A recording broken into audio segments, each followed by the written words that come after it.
1945년 8월 6일 일본 히로시마, 그리고 사흘 뒤 나가사키에 투하된 두 발의 원자폭탄. 반대반대 내려오는 게 또 바늘만 반대반대 내려오는 게 또 이렇게 커져요. 땅이 꺼진 게 아니라 이게 팍 꺼졌어요.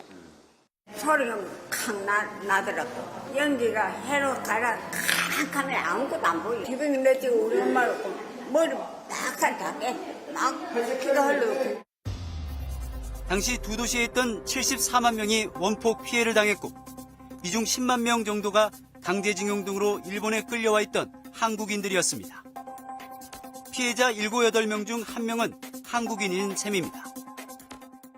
原爆は広島と長崎に落ちましたけど、被爆者は日本人ばかりでない。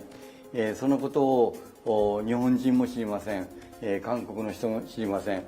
その結果、韓国の被爆者は放置をされてきました。 원폭 이후 71년이 흐른 지난해 5월, 오바마 전 대통령은 미 현직 대통령으로는 처음 히로시마에 있는 원자폭탄 희생자 위령비를 찾아 헌화했습니다. 이어진 연설에선 이례적으로 한인 피해를 언급했습니다. Including over 100,000 Japanese men, women and children. Thousands of Koreans. 반쯤 무너져 내린 외벽과 철골만 간신히 남은 건물. 1945년 8월 원자폭탄이 투하됐을 당시 유일하게 완전히 무너져 내리지 않은 일본 히로시마의 원폭 돔입니다. 한국인을 포함한 수십만의 민간인이 사망하거나 크게 다쳤습니다. 원폭 이후 한국은 광복을 맞이했고 이후로 70여 년이 지났습니다. 하지만 이곳에서 가까스로 살아남은 한국인들은 원폭 후유증으로 인한 통한의 세월을 견뎌야 했고 그 고통은 후손들에게까지 되물림되고 있습니다. 히로시마에 살고 있는 박남주 씨. 세계 최초의 원자폭탄 리틀보이가 출근 시간 시내 중심부에 투하됐을 때 박 씨는 두 동생과 전차를 타고 있었습니다. 빛과 폭음에 놀라 정신을 잃었다 깨보니 주변은 피투성이었다고 합니다. 途端に光とパー電車の中を光と同時にゴーッというもう炎ポリタングリがもう電車の中少しずつこう霧が晴れるように晴れていく電車から降りた人たち大人がみんな血だらけになった上半身 리틀보이는 폭발 지점 중심으로 반경 1.6km 이내의 모든 것을 파괴했습니다. 明るくなって辺りを見ると家が全部無じして倒壊して立ってる家がないんです。それはそこの時点が爆心地から1800メートルあたりです。 학생들에게 피폭 증원 활동을 하고 있는 박 씨에게 고통은 끝나지 않고 있습니다. 원폭 피해를 입은 부모와 동생이 갑자기 암에 걸려 숨졌고 이 씨 역시 두 차례나 수술대에 올랐습니다. 戦後は私は乳がんと皮膚がんは最近です。 또 다른 원폭 피해자 87살 이정근 씨. 전차 타고 박신지 쪽으로 10분 전에 통과를 했어요. 근데 10분 후에 저 다리 건너간 김에 확 박아놨어요. 간발의 차로 폭발 지역을 벗어났던 이 씨는 목숨을 건졌지만 폭발 지점에서 가까웠던 누이는 그 시신도 찾을 수 없었습니다. 일본 군대의 구조단, 개도루 이런 이고 그런 거 만드는 공장이 있었습니다. 군수 공장이고. 예. 군수 공장. 거기서 일을 하다가 하루아침에 가족을 잃고 피폭을 당한 한인들에게 냉대와 차별이 이어졌습니다. 일본말로 피폭자를 뜻하는 히바쿠샤. 전후 일본 사회는 잊고 싶은 패전을 되새기게 한다는 이유로 전염병 같은 느낌이 든다는 이유로 피폭자들을 불편한 시선으로 바라봤다고 합니다. 특히 한국인 피폭자들에겐 더욱 차가웠다고 합니다. そういう環境の中でもう今を生きていくのが大変だったです。特特に 우리 在日の人は行き場がなかったです。 박 씨가 꺼내든 피폭자 건강수첩. 爆心地から2キロ以内を1号。1っていうのは2キロ以内で被爆した人です。 일본 정부가 발급한 이 수첩이 있어야만 치료비 등 원폭 피해 지원을 받을 수 있지만 일본인들과 동일한 의료비 혜택을 받기까지는 전후 15년이 걸렸습니다. 하지만 광복 이후 귀국한 피해자들의 경우 원폭 이후 반세기 가까이 일본 정부로부터 단 한 푼의 보상도 받지 못했습니다. 이곳 일본 히로시마는 원폭 당시 일본군 수만여 명이 주둔했던 군사 요충지이자 조선소와 군수공장이 밀집했던 병참 기지였습니다. 전체 원폭 희생자 가운데 20%인 5만 명이 강제 징용자를 포함한 한국인들이었던 건 이 때문입니다. 그런데 이들 상당수는 경남 합천 출신이라는 공통점이 있습니다. 살아남은 이들은 광복 이후 고향으로 되돌아왔고 이 때문에 합천은 한국의 히로시마로 불렸습니다. 지난 6일 합천에서 문을 연 국내 최초의 원폭 자료관. 한국인 원폭 피해자를 공식 집계한 일본 정부의 유일한 문서도 이곳에 있습니다. 아, 여기 있다. 제일 한국인 수. 예. 그건 이제 사망자, 생존자 이렇게 나와 있잖아요. 1945년 일본 내무성 자료. 한국인 피폭자 수는 모두 10만 명.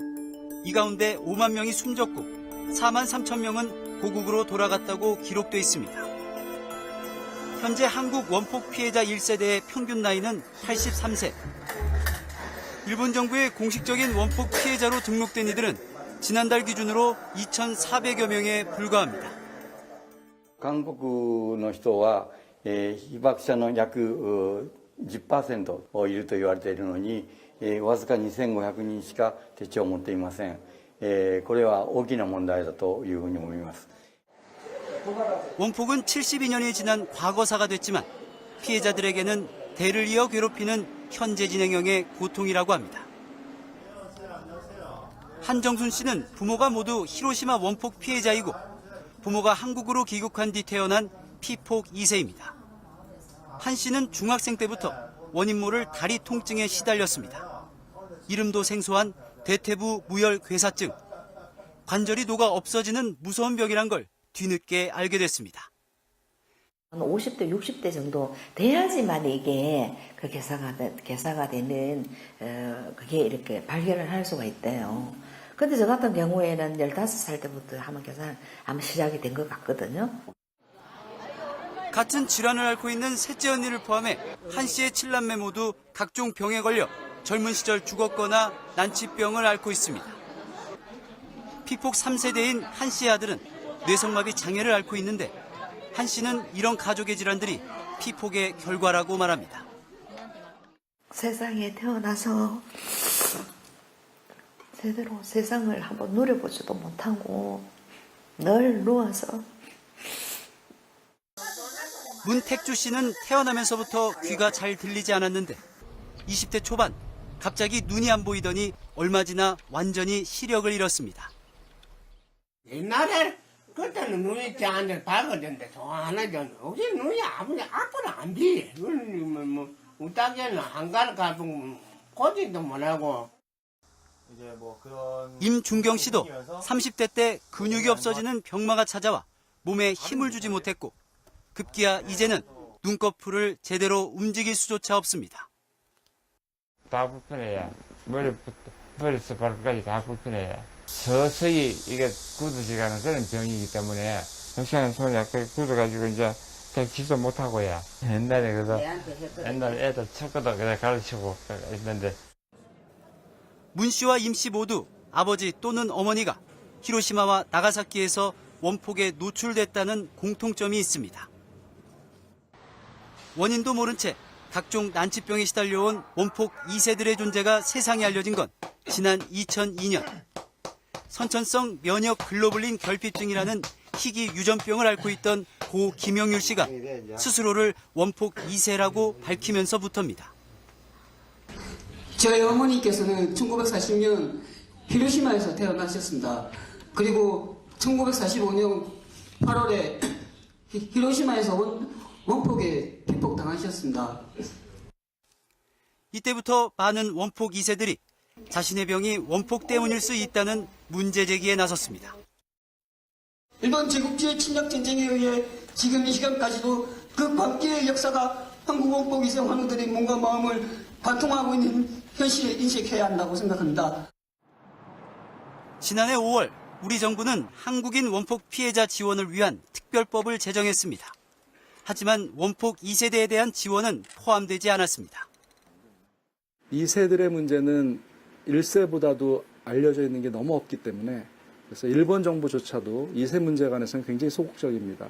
하물며 이제 우리나라 피폭자 2세 문제를 일본 정부가 그대로 받아주거나 하지는 않을 거라고 보고요.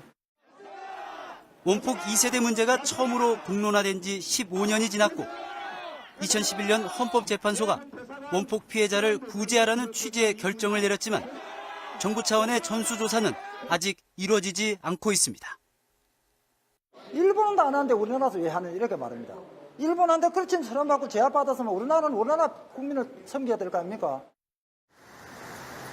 일본 히로시마 외곽에 있는 원폭 피해자 진료소. 이 진료소가 만들어진 데에는 특별한 사연이 있습니다. 被爆2世の方々が白血病にかかってですね、亡くなられたということがあったんです。70年頃だと思いますけども、それが大きな引き金になって。 당시 일본인 원폭 2세들이 불안감에 스스로 모금해 병원을 지은 겁니다. なんか自分は死ぬ時は例えば白血病で死ぬのかな、がんで死ぬのかなとか、なんかそういう思いをずっと感じていましたし. 한국과 마찬가지로 일본도 원폭 피해에 대한 책임과 배상은 1세대에 한정돼 있습니다. 일본 내에서도 피폭자 자손들과 관련된 유전적 영향성을 놓고 의견이 분분합니다. いろんな研究が今まで行われてきてるんですけど、はっきり明確なですね、2世の健康影響というのはですね、今のところですね、まだ検出されておりません。がんになっています。今高齢になってですね、がんになりやすくいい年齢になったということはあるんだけど、被爆してない方と比べるとやっぱ数倍の確率でがんになっているわけですよね、実際に。 지난 3일 대구지방법원. 고 김영률 씨의 아버지 김봉대 씨 등 원폭 피해자들이 정부와 원자폭탄 제조와 관련된 미국 기업 등을 상대로 손해배상을 요구하기 위한 조정 신청을 냈습니다. 대한민국 정부는 사실은 이름만 정부지 원폭 피해자에 대해서는 하등 관심이 없고 책임을 지지 않기 때문에 이때까지도 원폭 피해자들이 순환과 고통을 받고 있다는 것을 잘 알고 있습니다. 원폭 당시 신원을 알 수 없는 희생자들의 유해를 합동으로 안치한 히로시마 평화공원의 한 봉분. 피폭자 이정근 씨는 이곳을 자주 찾습니다. 시신도 못 찾은 누이가 이곳에 묻혔을 수 있기 때문입니다.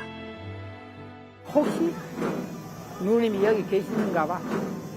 그래서 나는 여기 오면 이제 하고. 70여 년 전 피폭의 상처를 입고 일본에서 또는 한국에서 고단한 삶을 살아온 사람들과 그 후손들. 사회의 편견과 무관심 속에 지내온 이들은 외롭고 힘겨운 법정 싸움을 이어오고 있습니다.